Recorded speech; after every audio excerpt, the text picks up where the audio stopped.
तहसील के 36 साल पुराने फ्रॉड का एसडीएम ने किया राजफाश। नमस्कार, खबर संत कबीर नगर जिले से। तहसील को ऐसे ही नहीं भ्रष्टाचार का पर्याय कहा जाता रहा है। अपने अजब गजब कारनामे के कारण तहसील सदैव सुर्खियों में रहता रहा है। जीवित व्यक्ति को मृत करना हो, इनका नाम काटकर उनका नाम अंकित कराना तो सामान्य सी बात रही है। सरकारी संपत्ति का बंदरबाट तो दाएं बाएं हाथ का खेल रहा है। सरकारी अभिलेखों में फर्जी अंकन को लेकर तहसील प्रशासन तो चर्चित रहा ही है। ऐसा ही एक मामला संत कबीर नगर जिले के खलीलाबाद तहसील में प्रकाश में आया है।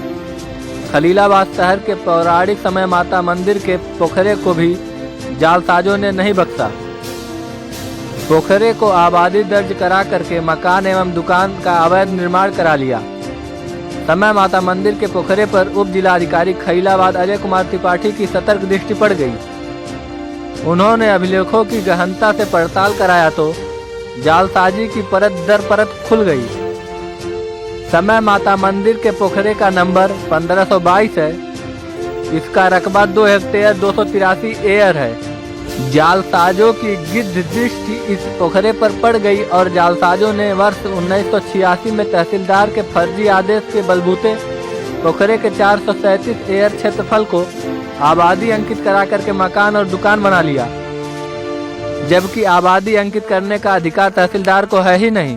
आइए आपको पोखरे के प्रस्तावित सुंदरीकरण के मनोहरी छटा का दर्शन कराने के साथ फ्रॉड एवं सुंदरीकरण के बारे में क्या कहा है एसडीएम अजय कुमार त्रिपाठी ने, उससे रूबरू कराते हैं। अगल बगल सर कई लोगों का अवैध अतिक्रमण है, तो ऐसे में सर आपके द्वारा क्या किया जाए? देखिए, खलीलाबाद का बहुत ही महत्वपूर्ण स्थान है समय माता का मंदिर, और वहाँ 1522 नंबर डाटा संख्या पोखरी का नंबर है, जिसका रकबा 2.283 हेक्टेयर है।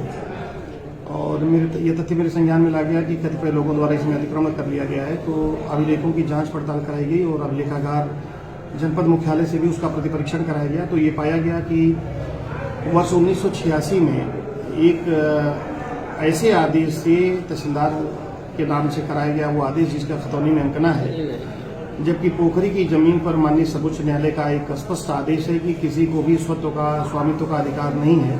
बावजूद इसके एक गलत तरीके से कूटरचित तरीके से एक आदेश 437 एयर का करा लिया गया था। जांच में तथ्य पुष्ट होने पर हमने तहसीलदार के नेतृत्व में एक टीम गठित की थी और जिसमें नगर पालिका का भी यथोचित सहयोग लिया गया, और ये प्रमाणित हुआ कि ये 437 एयर का रकबा जो पोखरी के रकबे से घटा करके और आबादी के खाते में दर्ज कर दिया गया था, उसे प्रक्रिया अंतर्गत हमारे द्वारा उत्तर प्रदेश राज्य संहिता 2006 यथा संशोधित 2016 की धारा 32/38 के अंतर्गत विचारण करते हुए और अपने सरकारी अधिवक्ता को सुन करके गुण दोष पर 28/10/2022 को निरस्त करके और मूल रूप से पोखरी के खाते में दर्ज कर लिया गया है। और तहसीलदार खलीलाबाद को पृथक से निर्देशित किया जा रहा है कि इसमें धारा 67 के अंतर्गत बेदखली का वाद योजित करते हुए जितने अवैध निर्माण हैं उसमें लगभग कितने दुकानें होंगी, सबको ध्वस्ती करने की कार्यवाही प्रक्रिया अंतर्गत सुनिश्चित कराई जाए। लगभग कितने दुकानें होंगी सर? अभी जो प्राइमरी जांच में आई है रिपोर्ट, वो तहसीलदार के पारित आदेश से स्पष्ट रूप से हो पाएगा कि 15-16 के आसपास दुकानें हैं। कुछ छोटी दुकानें हैं, कुछ बड़ी दुकानें हैं, कुछ होटल्स भी उसमें पड़ रहे हैं। तो अभी प्राइमरी इंक्वायरी की जा रही है इसकी कि उस 437 एयर में वे कौन कौन से निर्माण हैं जो 437 एयर की जद में आ रहे हैं। कितने सर शासन ने कितना बजट पास किया है पोखरे के निर्माण के लिए? पोखरे के सौंदर्यीकरण का एक प्रस्ताव शासन में गया था और पर्यटन विभाग ने यूपीपीसीएल को 1,37 करोड़ रुपए का बजट एलोकेशन किया है, जिसमें प्रथम किस्त अवमुक्त हुई है और उसके ठेकेदार नियुक्त हो गए हैं, उनसे मरीवार्ता भी हुई है। 1 हफ्ते के भीतर वहां कार्य शुरू करने की उनके द्वारा बात कही गई है। और शासन से भी पोखरों के सौंदर्यीकरण के रूप में हमको 49,99,000 नगर पालिका परिषद खलीलाबाद को प्राप्त हुआ है, जिसकी पहली किस्त अवमुक्त की जा चुकी है और वो जो हमारे कॉन्ट्रैक्टर हैं वो भी 1 सप्ताह के भीतर काम शुरू कर देंगे।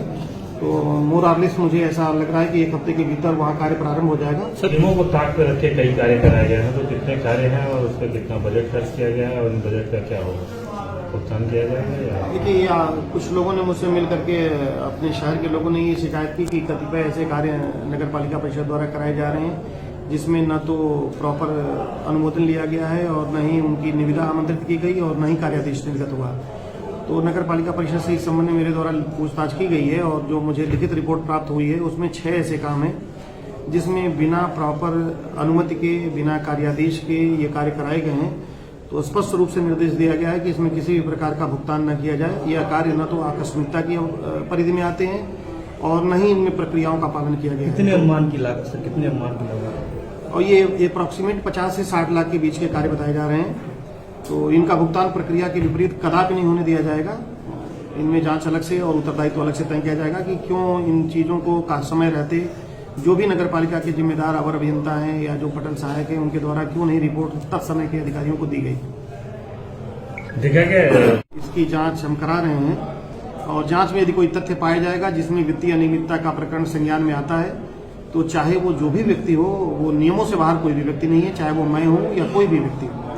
तो यदि नियमों के विपरीत कोई कार्य किया गया है तो उसमें कठोरतम कार्यवाही और वित्तीय अनियमितता की बात जो भी प्रकाश में आएगी उसकी वसूली की कार्रवाई कराई जाएगी। इसमें कहीं से भी कोई भी लैकनेस या कोई भी शिथिलता न तो क्षम्य है और न क्षम्य की जाएगी। ठीक सर। कोई बातें हों, यद्यपि ये पोखरी पर अवैध कब्जा है तो इसमें किसी भी प्रकार का कोई स्वत्व का प्रश्न ही नहीं उठता है किसी को दिया जाए, लेकिन प्रक्रिया का पालन करते हुए जितनी जल्दी हो बेदखली की कार्रवाई का आदेश वो पारित करें तो फिर उसको नियमानुसार अतिक्रमण हटवा दिया जाएगा। ठीक।